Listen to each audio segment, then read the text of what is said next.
Good afternoon, everyone.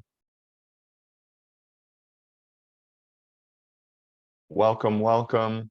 Good afternoon. As you're joining, if you could please introduce yourself in the chat. We're so excited to see everyone here today, and we'll get started in about 10 seconds or so. Just make sure everyone from the waiting room gets in. Like I said, if you could just introduce yourself in the chat as you join, and I will get us started here in a few seconds.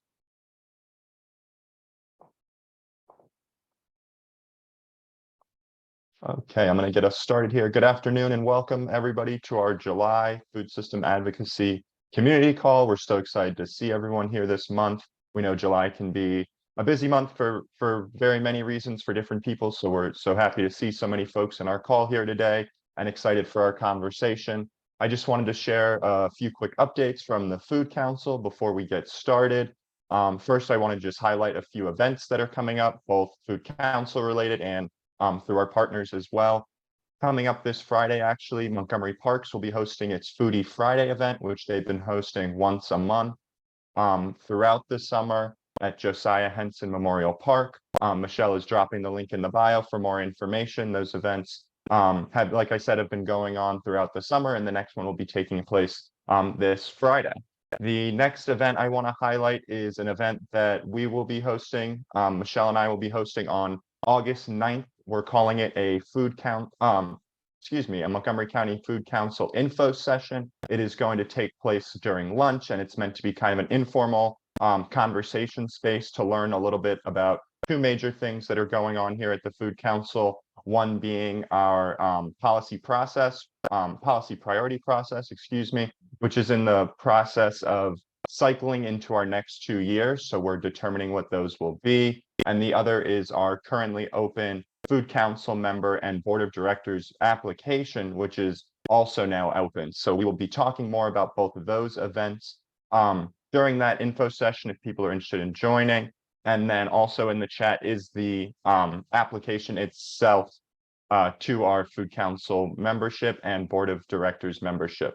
If you have any questions about those, you can send them my way. I'm working on that for the team. So any questions you see or have, you can send right to me. And then the last update I have before I turn it over to Michelle is that the Food Council, we are hiring. So our SNAP outreach assistant job posting went live, I believe, 2 weeks ago. And Michelle will drop that in the chat as well. If you can share with your channels and whatnot, we are currently and actively hiring for that position to join our SNAP team as well. So with those updates, I think I got all of them. I am going to turn it over to Michelle. Thanks, Jack. And Jack, I'll let you drop the agenda into the chat because I think you had it open and I didn't. Hi, everyone. Michelle Caruso. I work on staff here at the Food Council and lead some of our policy and advocacy work. An important announcement before I introduce our guest, Councilmember Kate Stewart. I don't know about anyone else, but I personally am very excited for the U.S. Women's National Team game tonight at 9 p.m. against the Netherlands. So 9 p.m. everyone, Fox, just the regular Fox channel. So even if you don't have cable, you can catch it on your antenna. Really excited, go U.S. Women's Team. All right, on that note, I would like to introduce Councilmember Kate Stewart. I'm going to read a short bio and then turn it over to her for her remarks.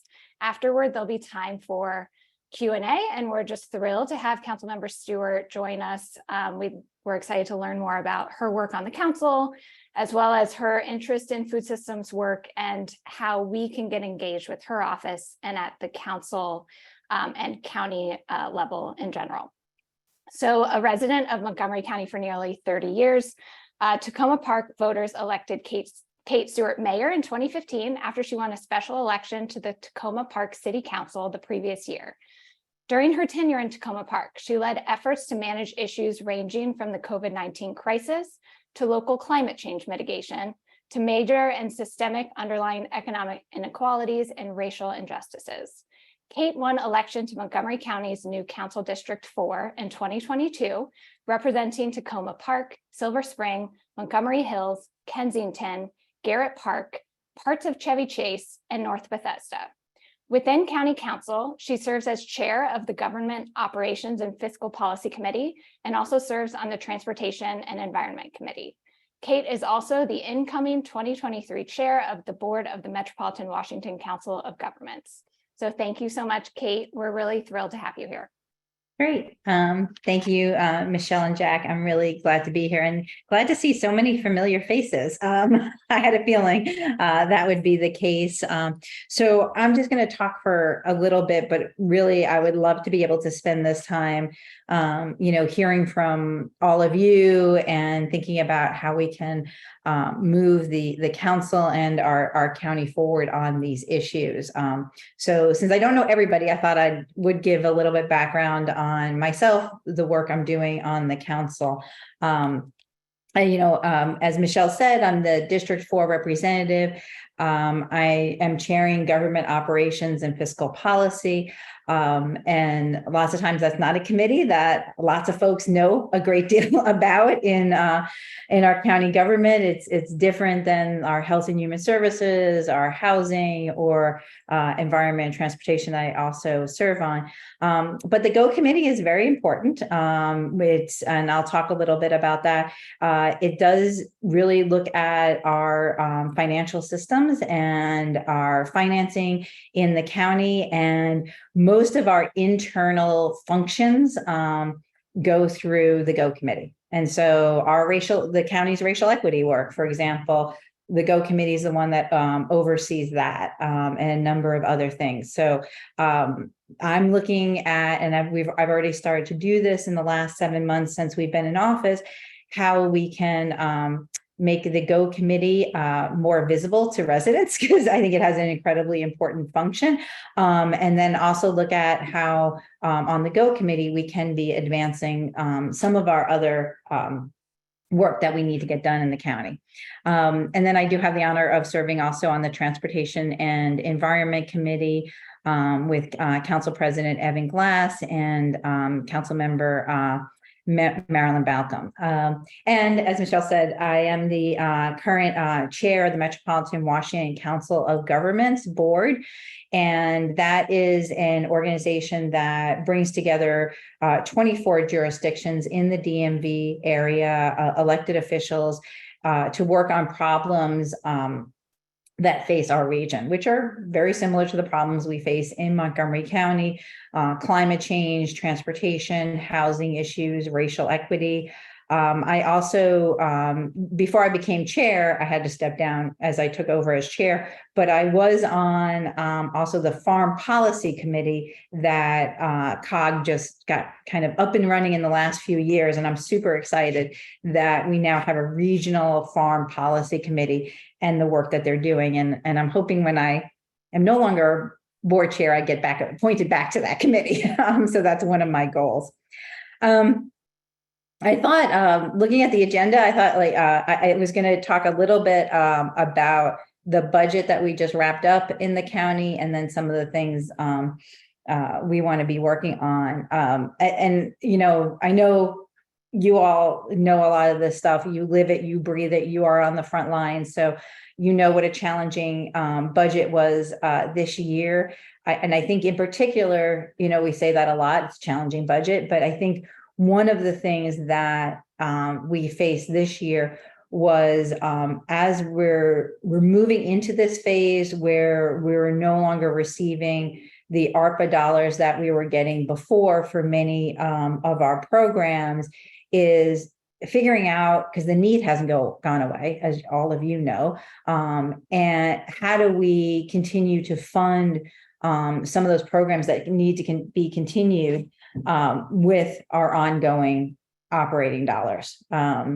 So that was a real struggle as we faced this budget. And, I know in terms of looking at food sovereignty issues and other things, there's always more that we could have put towards, but I am really glad that we were able to continue funding the hubs and the Office of Food Safety Resilience, and that is moving forward. A couple of other things to highlight, which are kind of tangential, but I think important to our our food sovereignty work is on grants, and that comes under government operations. So that is something that we worked a lot on during the budget season. Now, for many of you who do get county grants, I know that you'll be shifting over probably to, and that's already happened, to HHS's budget. So that's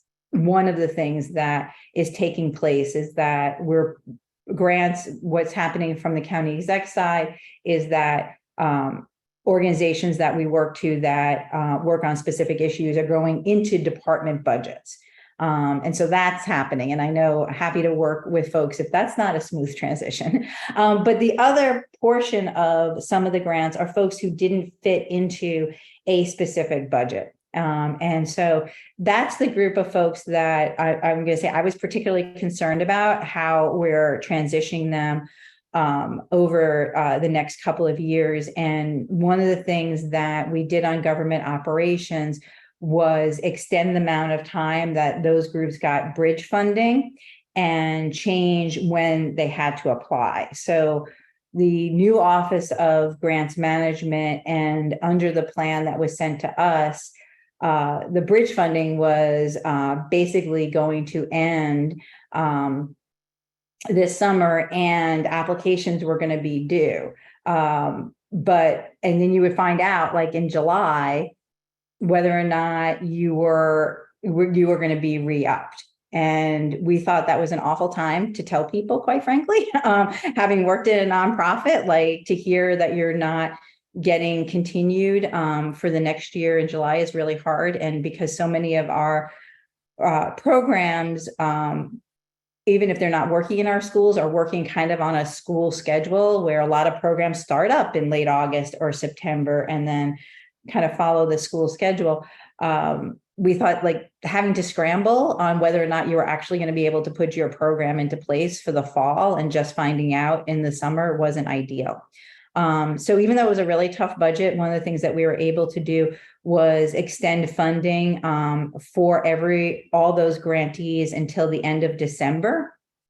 And even though we just opened up in July for applications for those grantees, they'll get funding till December, and then the new grant, if it's awarded, will start in January. So it will be a January to December timeframe, where before I think they had it September to October, or October to September, excuse me, which I just thought was, I don't know. Again, as having been worked as in a nonprofit, I was like, that sounds like an awful time to have a grant either coming due or not. I mean, I always know December is never. I remember writing grant reports over the holidays and never liking that either, but thinking that calendar time would be better. But anyway, that was one of the things we were able to do in this budget, and I was really thankful we were able to do that.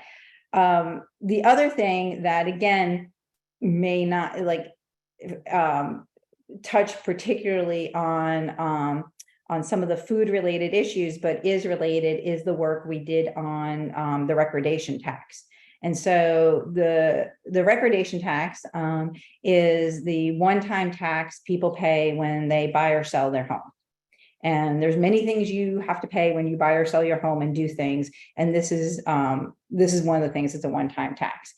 And we've had it in the county for a number of years. It had not been changed in a very long time. The money from that recordation tax goes to fund our infrastructure projects, or our CIP projects, which are mainly school building, school funding, and transportation projects. When we got the budget from the county exec, we were facing over the next 5 years, a $200 million budget gap in funding for school construction and transportation infrastructure.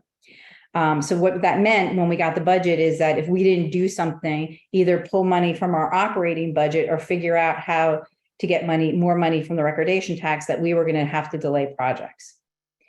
So one of the things we did is that Kristen Mink, Councilmember Mink, had proposed some changes to the recordation tax to increase the funding.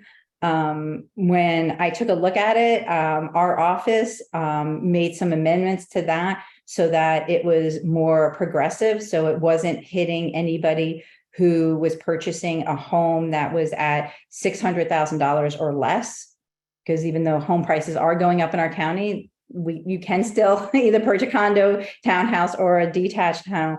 Like our average single family home is still in the mid 500 range. And so we didn't want to increase any of the costs for people who are getting, say, a starter home. And the other thing we did was increase the bands. And so it's much more progressive. So if you're purchasing $1 million home or a $2 million home, you're actually paying more. What that did was the model that we were able to come up with, we're able to raise enough money to close the gap on the infrastructure so we could keep on schedule with the school projects and other things. And the other thing we did was put money in to rental assistance and eviction prevention. And so every year we'll have approximately $10 million dedicated to that through this tax. Now, why am I telling you all that? Who care about food issues and why we're here talking about that? The reason I'm saying that is important is because in doing that, we have freed up operating money, which is super important because that's where a lot of the money to run your programs, the money you all get from the county is coming from operating. And so we did not have to move operating dollars over to our infrastructure costs for school buildings and other things. And by having a dedicated amount of money that's going to rental assistance, which will probably put in more money over the years on the operating side because we need more money there, but at least there's something there. So we're not taking. So I just wanted to highlight that because the recordation tax isn't something that generally we're all talking about at cocktail parties unless you're really geeking out. And I do think it was really important this year that we made that change. And we tried really hard to make it so that it would be progressive, so that it's something that hopefully with these bans that we did on housing prices will keep us for a while, because there was a lot of opposition to that. Just frankly, from the realtors and other folks who didn't want us to do it. So it would be good not to have to touch that for a while. But you all probably know more of the detail than other things and have questions, but I don't want to talk too long. I'd rather have you all talk, but I'll just kind of highlight a couple of the priorities that we all want to be working on in my office. One is, composting is something that we really want to extend. I will say it's been a bit frustrating for us, coming in, wanting to do a lot of these initiatives, but I am very optimistic because we finally have a director, a permanent director now of the Department of Environment. Joe Montgomery is going to start, I believe, the first week of August. He comes out of the federal government. And one of the things that he's been working on, which I'm super excited about, is that he's been also looking at a lot of the infrastructure money coming out of the Biden administration and providing that to localities. And so I'm really looking forward to him starting. When I did have the chance to sit down with him and talk one-on-one, and he asked my priorities. The top two, I said, were composting and community choice energy. Just so you folks know, I'm laser focused on both of those things for our new director of DEP. The other stuff that I'm going to be honest, in the first 7 months of being in office, I haven't been able to really sink my teeth into, but I know there are a number of folks who I've talked to who are on today who I would love to get back to this work and really do it, is really the farm to institution work. I see Jackie here at MANA looking at the farm to food bank stuff, but really thinking about how are we facilitating farm to hospital, farm to schools, and really expanding that program. And, working with Delegate Charkoudian and the great work she did on with the aggregation grant fund, looking at how, how's that working? How do we expand that and really look at some of the barriers to that? One of the things I will tell you all, yesterday we had our county council meeting, and we had the fellows. These are people who are in college or grad school who come and get a fellowship in one of the departments in the county. And each of them do presentations, like 5-minute presentations, and 2 of them were on food systems. And one of them talked about an idea for doing farmers markets at metro stations and transit stops. So it's super interesting. I know my colleague, Natalie Fana-Gonzalez, is already working on something for Wheaton, but that was very, that was really cool. And she did a lot of groundwork. So I'm hoping to get more information from her, which leads into the third area, which is SNAP benefits, and really addressing the issue of the need that we have and the folks who are qualified to receive SNAP benefits. But we know not just in Montgomery County, but in the state of Maryland, like we're not getting the benefits that we should be getting. And there was actually another fellow who did her presentation on that. So I think those are really kind of like the 3 areas where I'm hoping, now that I got through my first budget, got my feet under me a little bit, that we'll be able to really dig into. And I will just do a plug, because I know we're talking a lot about food systems here, but one of the big things, which I think is also important, is that the county council is going to be taking up its pedestrian master plan in the fall. And we just had kind of the public hearing yesterday, and that, but really thinking about, I think obviously all these things are really connected, but like how easy it is for people to walk to different places to access, whether it's a farmer's market or even just a grocery store and other things, is going to be key to them, being able to access healthy food. So I think the report is really cool.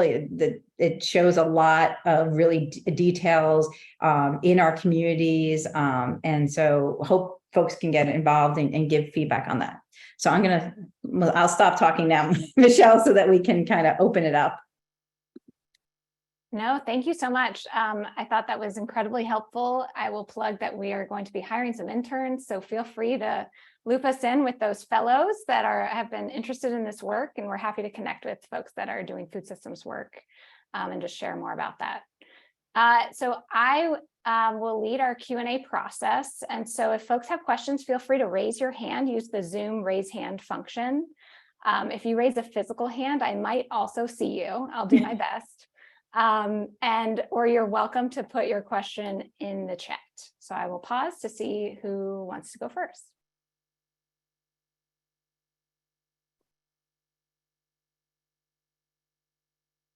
That's totally fine. I'll go for, Michael, go ahead. Because I have lots of questions, so you all know that I can dominate the Q&A if needed. But Michael, go ahead.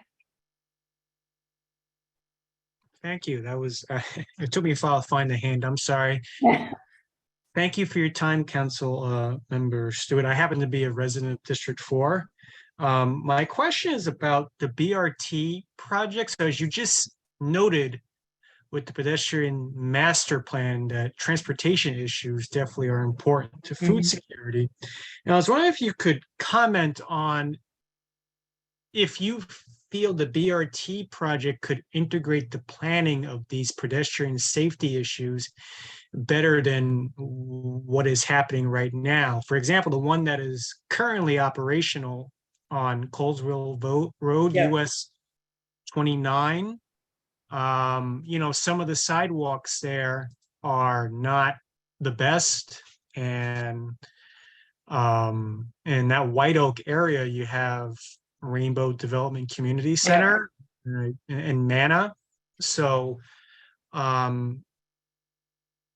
yeah, I was canvassing in the area on US 29 last Saturday, and several people who were walking in that area said that definitely the transportation, the pedestrian safety issues out there are a barrier.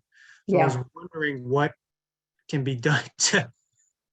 Yeah, so I think that's a great question, Michael. And It's one of the ones that when they gave the initial presentation yesterday from the planning department, I'm gonna be honest, I have not cracked the book yet. The master plan on that. Yeah, it's my August reading. And it's looking at sidewalk connectivity, looking at particularly around our school system, our schools, and BRT and other transit, and how we're connecting people to it, is what are going to be my priorities as I look at the plan. It will come before the Transportation and Environment Committee in September for a couple of work sessions, and then we'll move on to the full council.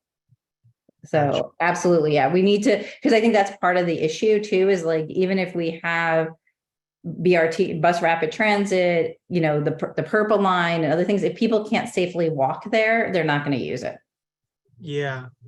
Your staffer, Paul Ellis, I know Yeah. he's meeting some advocates on this issue. So I know your office is engaging. So thank you. Absolutely. And actually, thank you for reminding me. I should remind folks that Juan is on the line from my office as well. And I think he put in the chat our office email address, because Michelle, you did ask how people can get a hold of us. So email is great, but the other thing too is that we really do like to get out in the community and meet people where they are. So if any of you represent, you know, different groups or neighborhoods, association or other things, or do wear many hats, because I know busy people wear many hats, we're also very happy to come out and meet with you all, and, you know, dig into any one of these issues that we've talked about today or others. Thank you. Thank you, Michael. Next we have Casey, and then Jackie is after that. Jackie has also messaged me in the chat, which is another way that you can raise your hand if the raise hand function for some reason is not working. So Casey, then Jackie. Thank you. Great. Thanks, Councilmember Stewart, for joining us today. As part of your GEO work, I do have a request that nonprofits who don't have a physical footprint in Montgomery County, but yet serve Montgomery County residents, if they could maintain eligibility for some of the grant opportunities.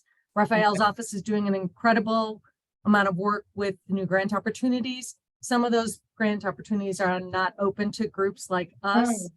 So just to level the playing field, not special treatment, but more just make that eligibility open to everybody who serves Montgomery County residents. Great. Casey, thank you for raising that. I didn't know that was an issue. Yeah. We plan on having Raphael.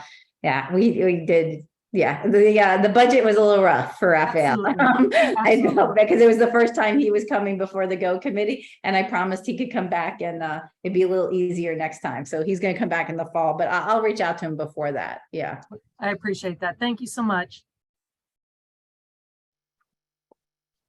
And I'll pop in.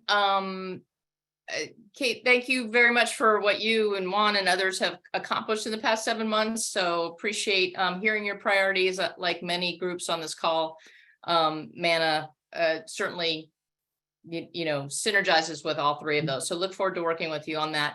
My question was more like a discussion point.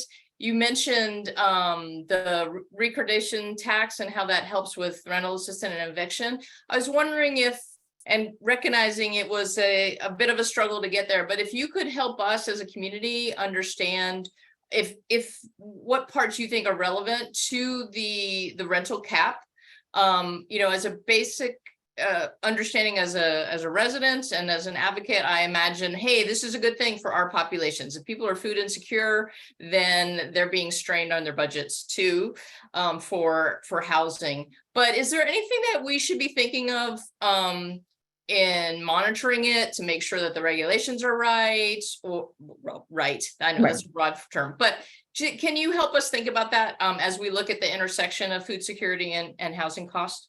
Yeah, thanks for raising that, Jackie. So just so everyone's up to speed, the county council passed rent stabilization last Tuesday, and on Monday the county executive signed it into law. And so you know, what does that mean for Montgomery County? It means that one, as Jackie said, we got to write the regs first.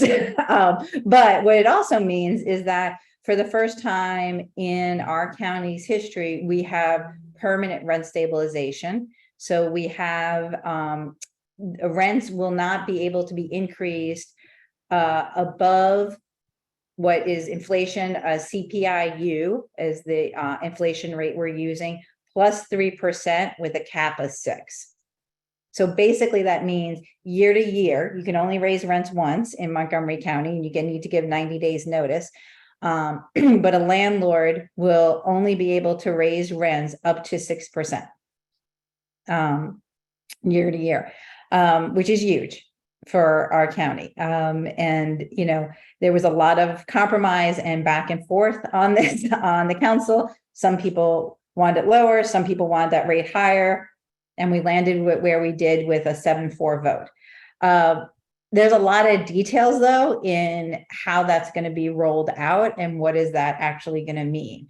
And so there were a number of other pieces. One of the things that once we knew that where we were going to land kind of around the rate, one of the things that was really important to me was having some form of what we call vacancy control in our rent stabilization legislation.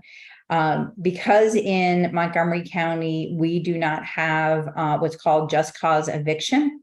We need state permission to do that. And Delegate Janelle Wilkins has done an amazing amount of work on this, but we haven't been able to pass it in Annapolis yet. But basically what that means is in Montgomery County, a landlord does not have to renew your lease, does not have to, does not have to really provide, if your lease is up or you're month to month, he or she could just let you go. And unfortunately, the trend that we've been seeing under COVID was a lot of people, because they were told that they wouldn't get a rental increase, went month to month, or landlords were just having a year lease, even though in offering a lower increase than a 2-year lease. And so a lot of people took that as an opportunity not to have their rents go up. But then the problem is that at the end of that time, you have no right to then stay in your home if your landlord doesn't want you to. And this can be devastating, particularly for the fastest growing group of people who we see being the most food insecure and housing insecure, which are our seniors. And so that was really important to me. We do now have some what I call guardrails around that in terms of what a cap would be for what a landlord could raise the rent, so that there's not an incentive to actually kind of push somebody out of their apartment. Because before, where the way it was first drafted, what came to the council was that if it was a vacant unit, the landlord then could raise the rent whatever they wanted. And for me, that seemed to be a real incentive for somebody to be pushing people out. So we were able to put in some guardrails on that to make it harder or less appealing, shall we say, for landlords to push people out on that. It's not, I think in my ideal world, it would have been the guardrails would have been less, but compromise, right? We got what we got. But I think it's really important that was a piece to it as well. And then just moving forward, our new director of DHCA, Dr. Scott Bruton, is going to be writing the regulations. They're what we call method 2 regulations on the county council, which means they come back to the county council to be reviewed and accepted before they go in place. So this is key, because there are a lot of people who did not want us to have rent stabilization. There are a lot of people who are very upset with what the council did. And I can tell you, once those regulations come over to us, probably in about maybe 6 or 8 months, depending on how quickly Director Bruton can do them, there is going to be a lot of trying to maneuver in that fine print. And so for folks who are interested and, in housing issues, I know you have a lot on your plates, but it will be important to kind of continue to monitor this issue to make sure that our intent in the rent stabilization that we were able to pass last week bears out in the operationalization of that legislation in the regs. So we still have work to do, but it's historic. It's really quite remarkable what we were able to pass on the county council. And it was 7-4, so that's good. We needed 6, we got one more, which even better. Thanks, Jackie, and thanks, Councilmember Stewart. I see a comment from Mike Houston in the chat. Mike, do you want to come off mute and elaborate a little bit? Hey, sorry, I got a loud partner with me, so Yeah. Yeah, just as a retailer, especially looking at different jurisdictions, would be nice to, if there could be a carve out for smaller stores being able to have more than one license. Got it. And I'll jump in with a question about the Metropolitan Planning Organization, COG, that you are serving on. So it's really rare for a Metropolitan Planning Organization to include food specifically in their regional planning process. But we're thrilled that the Farm Committee exists, and we participate on it. And one of their subcommittees we actually lead, which is exciting. What opportunities do you see for us as food system advocates on that regional level, through COG or through these regional partnerships? Yeah, that's a great question. So I think it's the fact that COG has taken up food and issues in farming is really important. And I do want to do a shout out to Craig Rice, who was on the county council and served on COG, and was really him and Mary Che, who was on the DC council.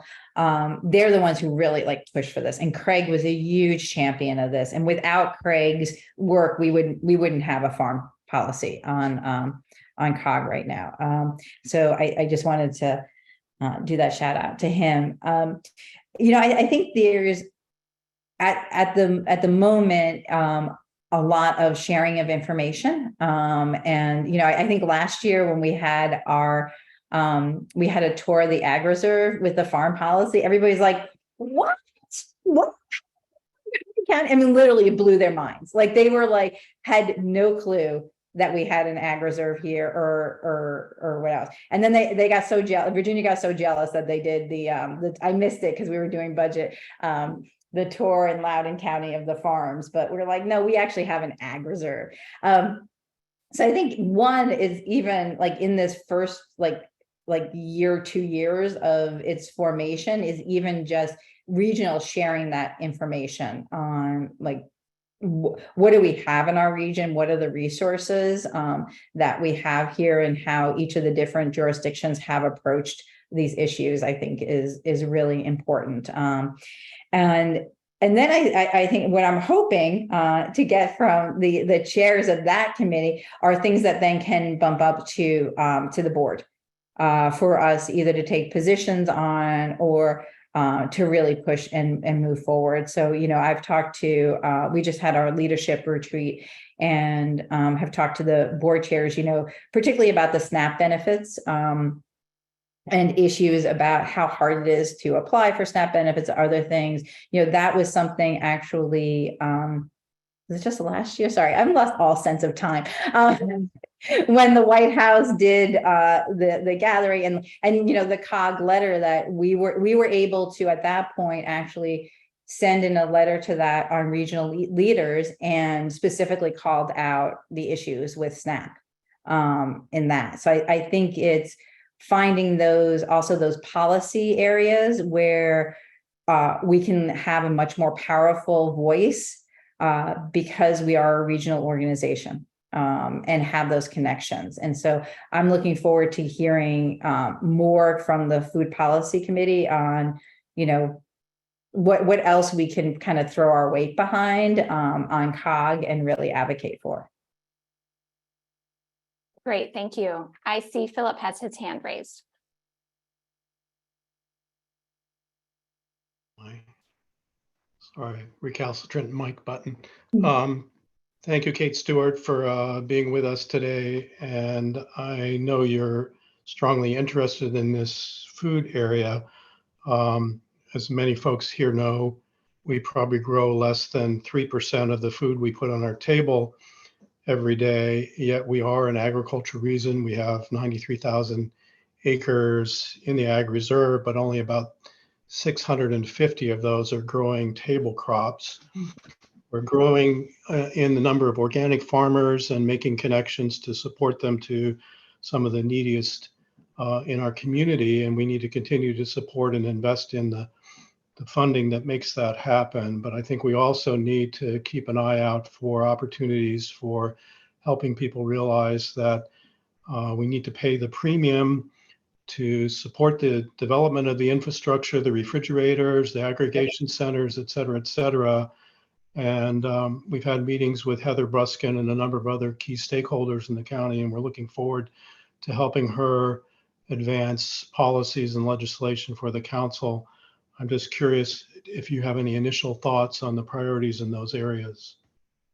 Yeah, so I completely agree with you regarding particularly looking at our table crop farmers, some of our smaller farmers, as we just got done with our rustic roads master plan. And so working with a lot of the larger farmers, the commodity farmers on the ag reserve on that, I do think there's a lot of work we still need to do to make sure that our table crop farmers and our smaller organic farmers are at the table when a lot of these conversations are happening, because I think there's is well organized, all right, for some of the larger farmers to do a lot of advocacy. And so I think making sure that we're reaching all of our farmers is really important. And the aggregation and the refrigeration, absolutely. I think if we're really going to do the farm to institution work, we need that infrastructure, and figuring out how we're going to do it is really important. And I'm also going to say, I think there needs to be education on with a lot of other folks at the county level and maybe on the council on some of these issues. I think the thing that's always just shocking to people, and some folks know it, but others don't, is just even how getting food to MCPS and the constraints on that. Folks just don't know that, and some of the barriers that we're facing even to getting into our school system. So I think that having conversations with folks on that is going to be really important as well. But I'm looking forward to the work that Heather is going to be doing, and also, we have a lot of new directors. Our county executive has appointed a lot of new directors, and we also have a new director over at HHS, Dr. Bridges, who's going to be working really closely with Heather on putting together sort of establishing long-term plans. My understanding, that what I last heard is that, this budget ask this year for OFSR was kind of it was like I don't want to say a placeholder, but it was the long-term planning hasn't necessarily been done. And now that Heather's in place and we have Dr. Bridges, I'm hoping that the FY25 formal budget request will reflect more of these types of things that we can move forward with. But that's my hope. Thank you. So in the interest of time, I think we'll be wrapping up our Q&A with Councilmember Stewart. So I want to thank Councilmember Stewart again for her time. We know she's very busy. And I want to allow enough time for my colleague Jack to share some information about our 2024-2025 policy priority process. But I will, since Farm to School was mentioned, provide a shameless plug that I can now announce that the Food Council has received funding from USDA to work directly and in partnership with MCPS to create a Farm to School action plan. So we will be creating a plan for hopefully identifying all of these barriers that we know exist for farm to school infrastructure and sustainability, and working specifically on breaking those down and creating more opportunities for our local farmers. So yeah, we're excited. We'll be, you'll hear more about it in the coming weeks and months, and we'll certainly be convening all of you and our partners to help us put this plan together in partnership with the Office of Agriculture and MCPS. So really thrilled that we finally got that announcement after applying for the grant in January, but that's how it works. So I will now turn it over to my colleague, Jack, who will be walking us through a few slides so that we can be as transparent as possible in how the Food Council selects our policy priorities and why we do it like this and how you all can get involved. So Jack, should I be sharing my screen and sharing the slides? I can share screen. Let's go for it. Okay. Let's hope it works.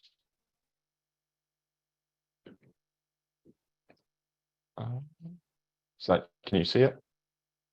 Yep, it looks good. Oh, awesome. As Michelle said, and as I had mentioned at the beginning, our policy process, or our policy priorities, excuse me, work in a 2-year cycle, and our first, and this is the newer thing for the Food Council, and our 2-year cycle is now up. And so we are beginning the process of moving either, part of this includes not necessarily having to change them all, some might be shifted slightly, but as a process we are just starting to undertake, and something we're hoping to get as much input and involvement in as we go along. Just so people know and are aware, these are our current policy priorities. They are what really guide our working groups and the different meetings that the Food Council hosts. Our increasing federal nutrition benefit access, flexibility, and eligibility is what our SNAP working group focuses on. And then we also have our affordable land for food production, as well as increasing food and beverage procurement for local institutions as well, which guide our working groups. And to be transparent, our fourth policy priority, supporting creative funding opportunities to increase economic development and food justice, hasn't had as much of a priority, unfortunately, during this cycle. So it's something we're looking at how we can make sure that all of our policy priorities are getting hit in our work as we move through. So this is what currently dictates our work and our working groups. It's this is the process that kind of led to it. As I said, it's in a 2-year cycle, and the reasoning behind that is because with limited time and resources and staff availability, these policy priorities can help us to guide our work and on things that we can make progress on and take action and are in a position to make a real difference on in the county. So our priorities, like I said, are used to guide the work of our working groups, and as well as things like the grants we apply to and the areas we are looking to develop. We are not bound to switch all of them. As I said, they can be carried over from cycle to cycle, and as we see it, these are still things that are being worked on and are being advanced in our work. So a lot of them will be continued with maybe some slight tweaks that make them more specific or more oriented to how the work has kind of developed over the past 2 years. And just so people know, and again, for transparency, all of our policy decisions, whether that's our advocacy during the legislative session or things like our policy priority process, is voted on by our 5-member policy voting committee and is approved through them, which makes decisions on behalf of the Food Council and our work. What's really important to us is that priorities represent the issue areas that we feel the staff, council member, board members, and our advisory board are uniquely qualified to engage on. So we don't look at the biggest issues or the most large scale. We look at issues that we think we are in a unique ability to make a real difference in the county, with the goal of making tangible progress year after year, so that we can become better at this work while also improving many of the areas within the county. These, as you have seen, or as you hear through our calls and many of the other calls that the Food Council hosts, these deal with things such as production aggregation, like we were hearing about, processing, access, consumption, composting, and food waste, and many other topics that really cover all areas of the food system. Again, with our goal being equity and focus on change we can make within the county. So as this process is coming to the end of its 2-year cycle at the end of this year, we are, as I said, tweaking, changing, whatever it may be, our policy priorities for our next 2-year cycle, our 2024-2025 policy priorities. So this timeline was just created by Michelle and I to just kind of lay out how it will look over the next few weeks and months to try to solicit as much input as we move through the process. So right now we are creating a PowerPoint, which you are all seeing. And then this week I am also developing a survey, which will just be for public interest, just to kind of get general ideas to be shared at events like these, internal convenings and other events, so people can begin to share their ideas before we start formally moving into the process. Next month and in September, you will see Michelle and I at a lot of different food council events. All food council calls will have some aspect of this conversation going on for sure. And Michelle and I are beginning to join more calls and learn more about the recommendations that are coming out of our working groups as well. You also see it a lot in our newsletters and things like that. And we encourage anyone who sees anything, whether it's the survey or the PowerPoints, which will be public as well, to share it as widely as possible. We, like I said, hope to get as much input on these as we go through the process as possible. As we move into October, it will be more of staff looking at recommendations that have come out of working groups and these surveys and whatnots and refining them. This will be working done closely with our board, council members, and our policy team specifically, meeting with our policy committee to see what kind of fits our work and what makes the most sense for the food council going forward. And then in November, we will present these findings to our policy committee for review and approval before launching them in developing them as formal kind of statements or whatever, however they will live before launching them in January to begin our next 2-year process. So it is a several month process that we are just beginning, but like I said, it's something that we hope to take as much input as possible as we move through. And it's something we will call, I think specifically in this call, as you'll see over the next couple of months, will definitely be something we're coming back to and hoping to hear from people as much as possible. As I said, we'll have many different input opportunities. The survey is being created now. You will hear us at many working groups. Our September advocacy call will, like this call, will definitely have dedicated time for this conversation. And in that, I'm hoping to be less of me giving a presentation and us being able to have a conversation about how we can move this forward and what those priorities might look like. And at any time, if anyone has ideas about anything related to our policy priorities, you're more than welcome to send me an email. My email is there, and you can reply to the follow-up email to our meeting, which I will send out by the end of the week. And as I said, we are just looking forward to having this conversation and figuring out what we are in a position as a food council to make real progress in over the next 2 years. With that, I do also want a reminder that we will not be having a food system advocacy call in August, but we'll be having our August 9th info session about this topic, as well as our food council membership. And so that means our next advocacy call will take place at the end of September. And with that, I'm going to stop sharing and see if there are any questions around that or any other topics. Thanks, Jack. Before we get to questions, I see Susan's hand. I would just like to add that these policy priorities also inform our work at the state and regional level, not just at the county level. Susan, go ahead. Hi, thanks for the update and the timeline. My question is related to the Office of Food System Resilience.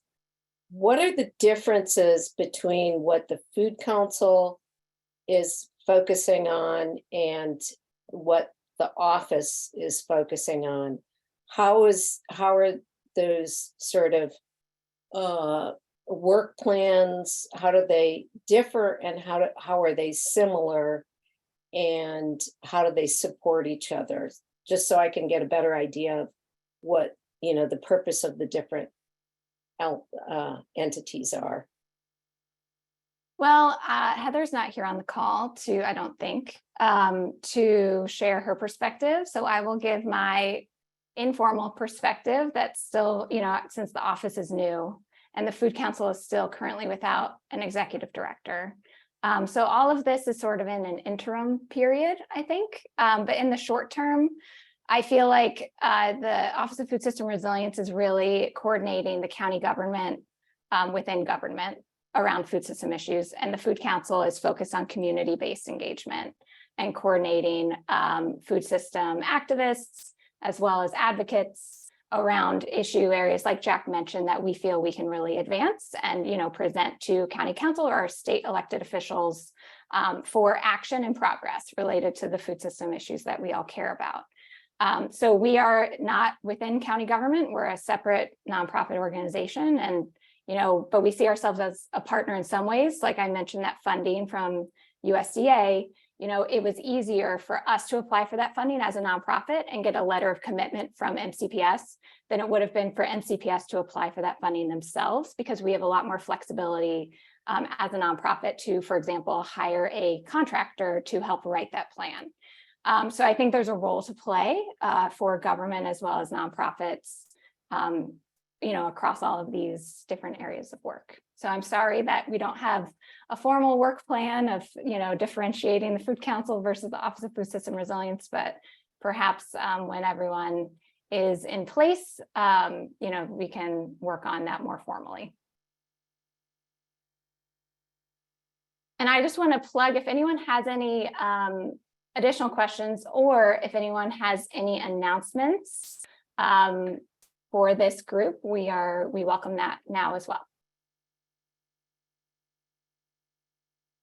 I wanted to add that I forgot to mention at the beginning, Michelle, that the Food Council in our upcoming events, I don't think I mentioned that on August 17th, we'll be hosting a happy hour at Baby Cat Brewery in Kensington with Tacoma Park Silver Spring Co-op. And this came into my head because Heather will be there and speaking on behalf of the Office of Food System Resilience, as well as TPSS. Thank you. And Tacoma Park Silver Spring Co-op, TPSS, are sponsoring drinks, which that is a rare occurrence for a Food Council happy hour. So if you've ever needed an excuse to show up, this could be a good one to come to. 4 to 6 p.m. And I'll add that in the follow-up notes also. Yeah, thanks, Jack. Yep. Good call. Any other announcements for folks, or else we can hop off early?